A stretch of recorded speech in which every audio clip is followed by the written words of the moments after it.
Hi, it's Rabbi Lewis, and I want to wish you all an early Shabbat Shalom. I also hope everybody had a wonderful Thanksgiving. And I want to give credit for my Shabbat message about the Torah portion this week to my English teacher, junior year of high school, Bill Boley, who, when teaching about the poem To a Waterfowl, started off by telling us it's not about a duck.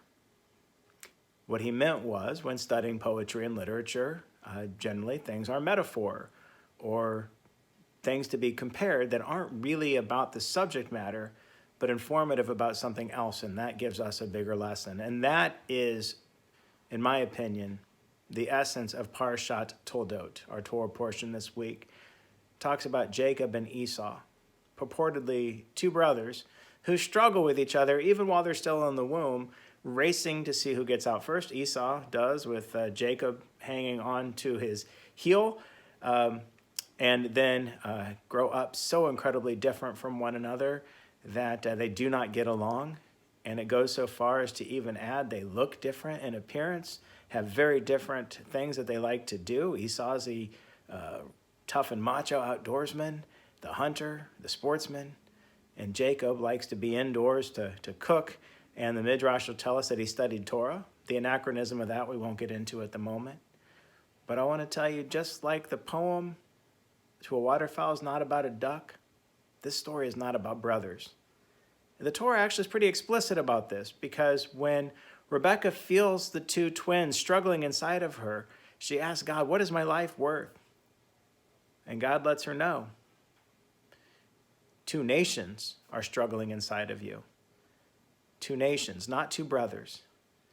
And that's telling us that everything that's about to happen is about how we get along, not just with the people who live in our families, but how we're supposed to get along with people throughout the world, people who are different from us, different colors, different nationalities, different ethnicities, that despite our differences, even differences that may make us dislike each other at first, just like Jacob and Esau did, that we're supposed to find a way to bridge those differences, to work together, to find out how one person's skills can fill in the gaps or fill in the blanks of the skills that I don't have, and how my skills can fill in the gaps of the skills that they don't have, so that the sum of the things that we do together is greater than all of its parts.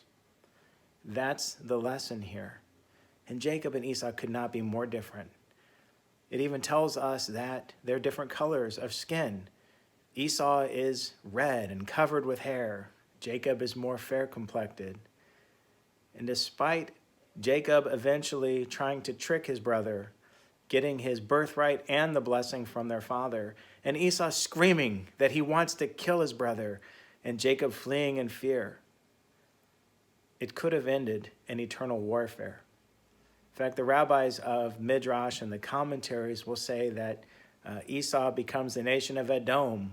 That's actually the Torah. And then the Midrash will expand it to say Edom is actually the country that becomes the Romans, who destroy the second temple, building him into an eternal enemy.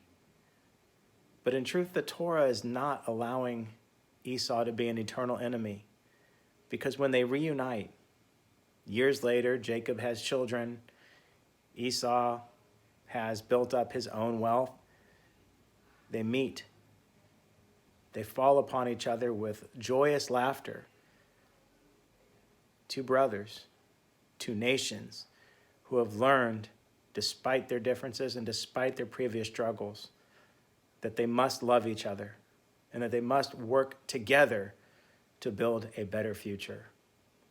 And I'm going to add one more spoiler alert, because in the next generation, between Joseph and his brothers, well documented the poor treatment of Joseph by his brothers. And Joseph has the opportunity to torment them, which he does a little bit, and also to get revenge, and he chooses not to.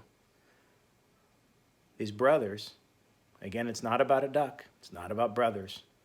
Each brother represents a tribe that could have tried to become its own nation, but instead, they come together as tribes to build one great nation of Israel.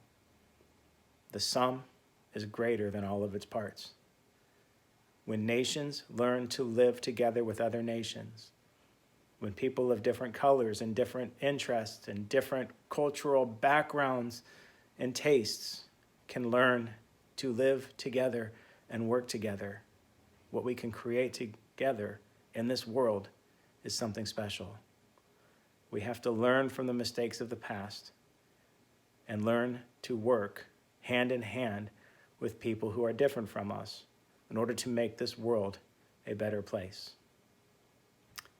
Ken Yehiratson, may that be our will, but also may that be God's will to help bring this to fruition.